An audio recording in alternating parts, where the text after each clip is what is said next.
से कहा गया है, हर महिला ने और संजय जी हैं, उन्होंने भी अपनी बात को बहुत बारीकी से जो कहा है वो वही है जो सत्य है। तो हमारी मातृशक्ति तो जितनी भी है यहाँ, वो सब लोग समझते हैं कि महिलाओं पर कितने काम।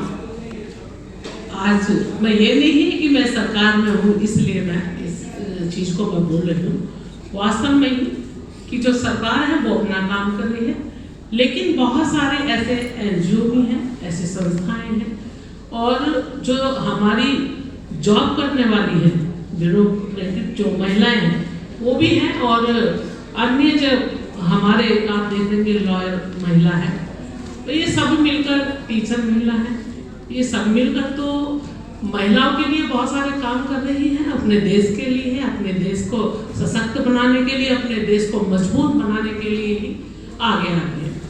लेकिन आपने देखा होगा जब प्रधानमंत्री जी नरेंद्र मोदी जी प्रधानमंत्री बने 14 में, तो आपने सुना भी होगा, इससे पहले शायद मुझे लगता है कि बहुत ज़्यादा ऐसे शब्द का प्रयोग भी नहीं हुआ होगा, बेटी बचाओ बेटी पढ़ाओ और बेटी बचाओ और बेटी पढ़ाओ और बढ़ाओ का क्यों उन्होंने कहा।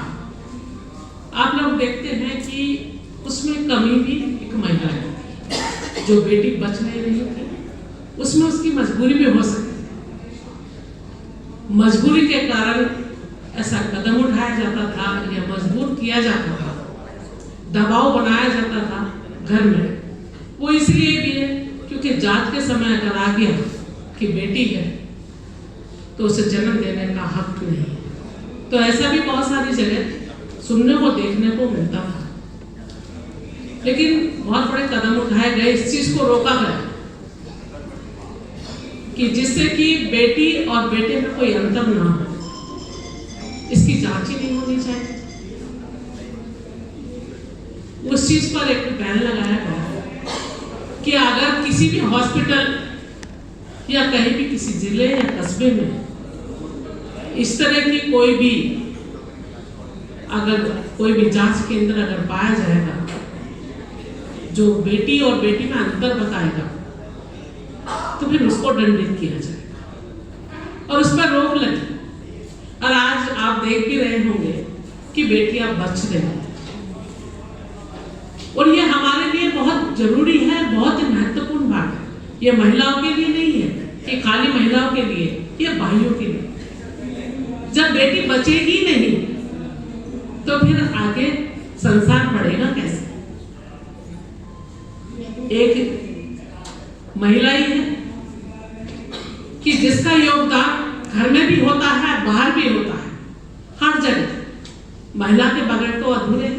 इसलिए घर में महिला के लिए कहा जाता है कि घर की लक्ष्मी, महिला को एक उपाधि दी गई कि महिला घर की लक्ष्मी होती है। वास्तव में महिला घर की लक्ष्मी मानी गई, लेकिन आज घर की लक्ष्मी ही नहीं रही।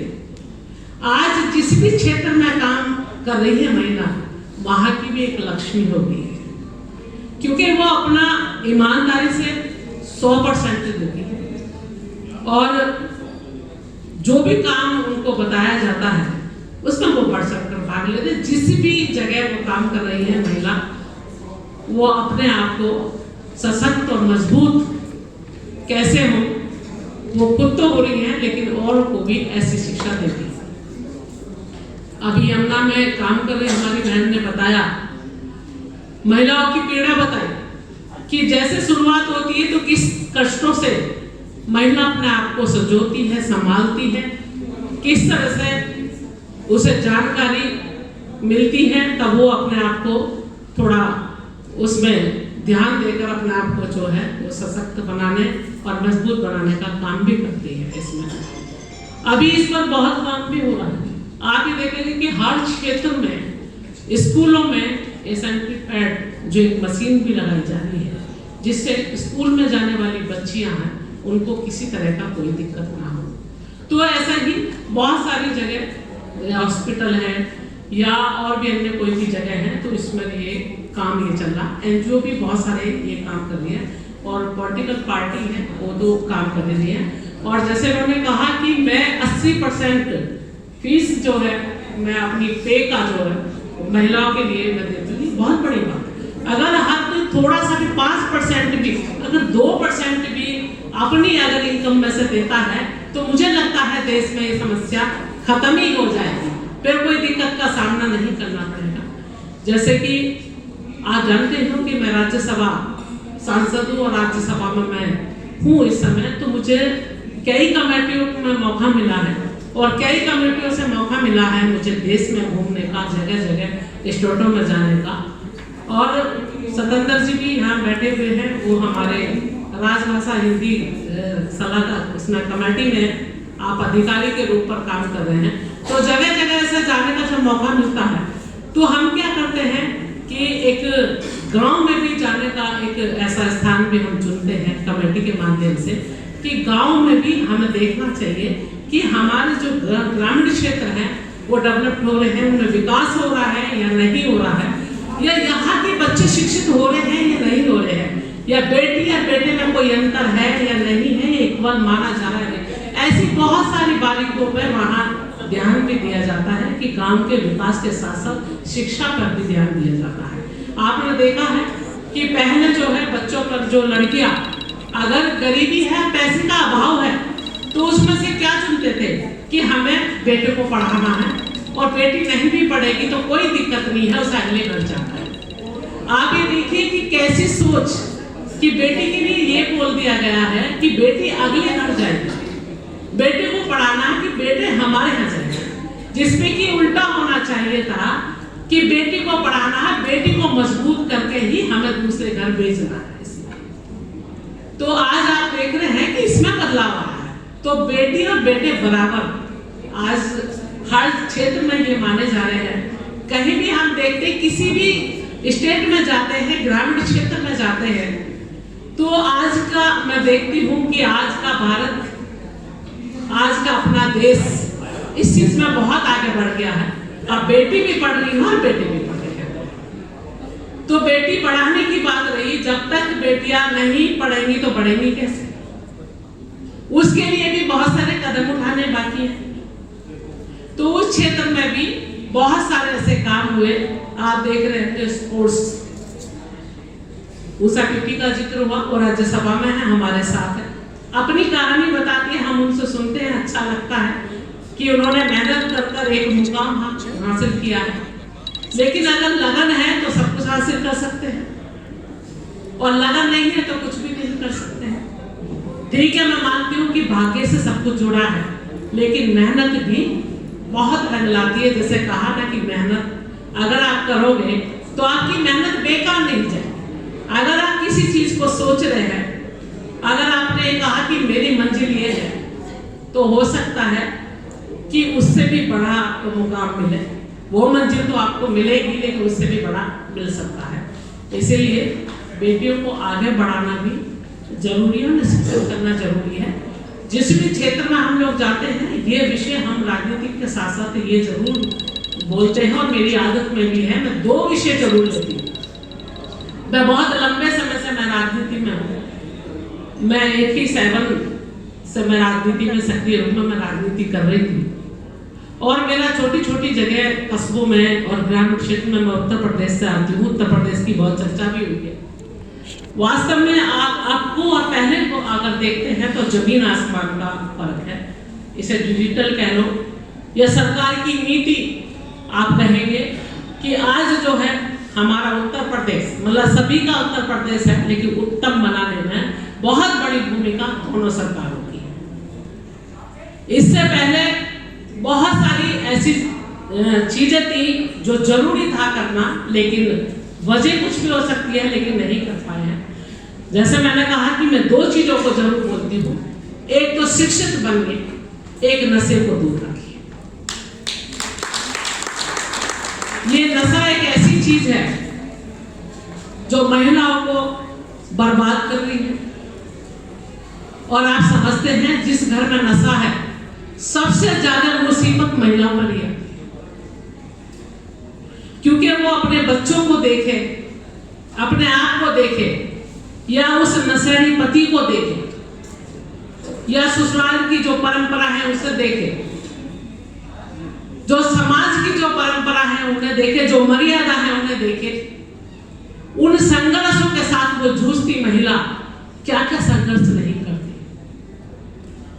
उसे आप लोग देखते भी होंगे कि जो बेचारी पढ़ना लिखना नहीं जानती है तो घरों में भी अगर काम मिलता है तो घरों में भी काम करने के लिए अपने बच्चों को पालने के लिए आती है। आप देखते होंगे जो घरों में काम करने के लिए महिलाएं आती हैं, अगर उनकी कहानी सुनोगे तो ज्यादातर कहानी यही मिलेगी। और इस कहानी में सच्चाई भी है कि महिला जब भी निकलती है बाहर, है जो अनपढ़ है, कि जब बहुत परेशानी भी होती है और उस परेशानी को जूझते हुए अपने महिला का पालन पोषण किस तरह से करती है, ये हम महसूस कर सकते हैं, हम जान सकते हैं। हम बाहर निकलकर यहाँ तक पहुँचे हैं, हमें पता है कि उनकी परेशानियाँ क्या हैं। ऐसे ही परेशानियों को देखते हुए भी बहुत सारे ऐसे कदम उठाए गए हैं कि जिससे कि इनको कुछ राहत मिल सकती है। अभी प्रधानमंत्री आवास योजना का चर्चा हुआ है यहाँ पर। वास्तव में आवास योजना एक ऐसी योजना है कि जिससे कि मकान उनको मिल रहा है, तो ये बहुत बड़ी बात है कि जो किराए पर महिला रहती है, जो उसका परिवार रहता है, उसको किराया देना नहीं पड़ता है, उसे अपने नाम से और अपना मकान मिल जाता है। तो आधी मुसीबतें तो वैसे भी उनकी खत्म हो जाती हैं। तो आप देखते होंगे कि करोड़ों की संख्या में जो महिला आवास योजना से घर पक्के दिए जा रहे हैं, तो घर दिए जा रहे हैं। अगर किसी के पास जमीन भी दी है तो उसके लिए पैसा दिया जाता है बनाने के लिए, और ये जो मकान है महिला के नाम ही होते हैं। अगर मैं महिलाओं की बात करूंगी तो जनधन योजना की भी बात हुई है। जब जनधन योजना की चर्चा हुई तो आप समझते हैं कि हम लोगों को बैठाया गया, हम टीम में, उत्तर प्रदेश की टीम में थे और हमें बैठाया गया जब टेबल पर, तो हमसे कहा कि ऐसे ऐसे योजना है, इसको नीचे तक लेकर जाना है और खासकर महिलाओं से संपर्क करना है कि अपना वो खाता खुलवाए। आप देखते होंगे कि पहले इतना खाते वाते बैंक खातों में कहाँ इतना ध्यान रहता था, तो घरों में भी पुरुषों के ही खाते होते थे, महिलाओं के बहुत कम, और ग्रामीण क्षेत्र में तो आप ना के बराबर मान लो आप। लेकिन जब ये जनधन योजना जब ये गई और एक टीम बनाकर जब काम किया और नीचे तक जब टीम उतरी, वहां गांव तक पहुंचे, एक पंचायत तक पहुंचे, जब महिलाओं को इकट्ठा करा, गांव वालों को इकट्ठा करा, जब इस योजना के बारे में बताया तो जल्दी से किसी की समझ में नहीं आ रहा। तो हमने समझाया कि अगर इनके खाते होंगे, जनधन खाते होंगे, तो इनको जानकारी होगी कि भाई जनधन खाते, इनको भी ये तसल्ली होगी कि हमारा भी खाता है। फिर हमारी किसान बहनें भी तो हैं जो किसानी कर रही है, हमारी ऐसी मजदूर बहनें भी हैं जो मजदूरी कर रही है, वो अपना 4 पैसा बचाकर अपने खाते में डालेगी, उसको आने वाले समय में काम आएगा। और आपको मैं बता दूं, ये बड़ी संख्या में ये खाते खुले और ये खाते देखिए कि बहुत काम है। जब कोरोना हुआ तो आप समझते हैं कि सब पहले जब ये आई तो सब लोग लॉक हो गए, और इस लॉक में सबसे ज्यादा मार अगर पड़ी तो महिला। तो महिला जब रसोई थाली देखती है तो उसको लगता है मैं कैसे बताऊं जाकर कि आज घर में खाने के लिए नहीं। लेकिन चलिए वो परिवार तो करता ही है, लेकिन सरकार ने भी बहुत राहत पहुंचाने का काम किया। अब आपको मैं बता दूं, जो उज्ज्वला योजना से जो गैस कनेक्शन दिए गए थे, उनके सबके खाते चिन्हित करके और भी गरीब ऐसे खाते चिन्हित करके सभी को उनके खाते में सीधा गैस का पैसा उसी खाते में डाला गया। आप देखिए, अगर वो खाते नहीं खुलते तो कैसा पैसा जाता। फिर 500 रुपए भी डाले गए उसमें। फिर जो महिलाओं की पेंशन जो आती है वो भी दिक्कत नहीं हुई किसी तरह की भी। आगे जब पेंशन बनवानी होती थी तो खाता खुलवाने जाती तो पैसा मांगा जाता, लेकिन ये जनधन खाते बहुत काम किया और सरकार ने बहुत काम किया। आप देखिए तो बेटी बचाओ और बेटी पढ़ाओ और बेटी पढ़ाओ, इसका आप ये देखिए कि इससे बहुत लाभ हुआ जब ये शब्द कहा। तो आप भी कहीं भी जाती होंगी तो ये सब चीज़ें जरूर बोलती होंगी महिला प्रेस में।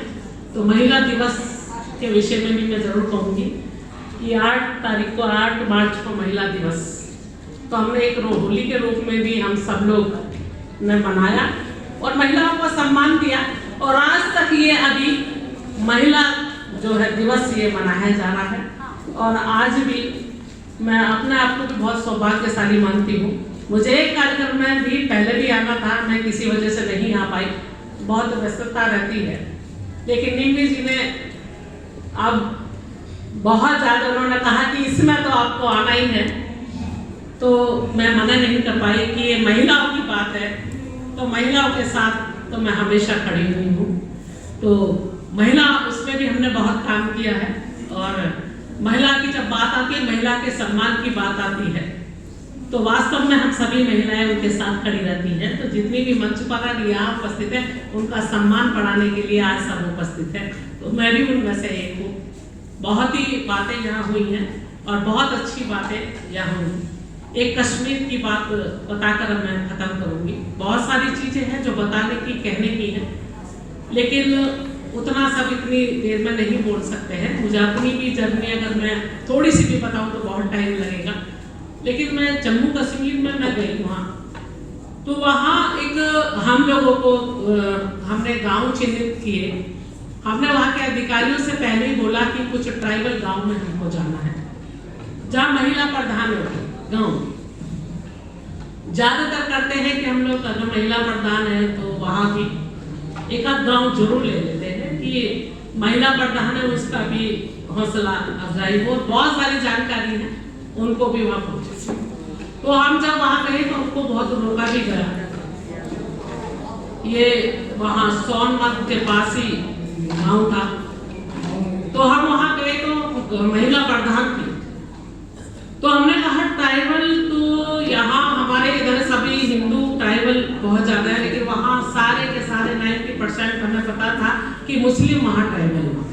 अभी देखिए कि गांव में महिला वहाँ जो एक आगे बढ़कर गांव का नेतृत्व कर रहे हैं, कितनी बड़ी बात है कश्मीर जैसे क्षेत्र में।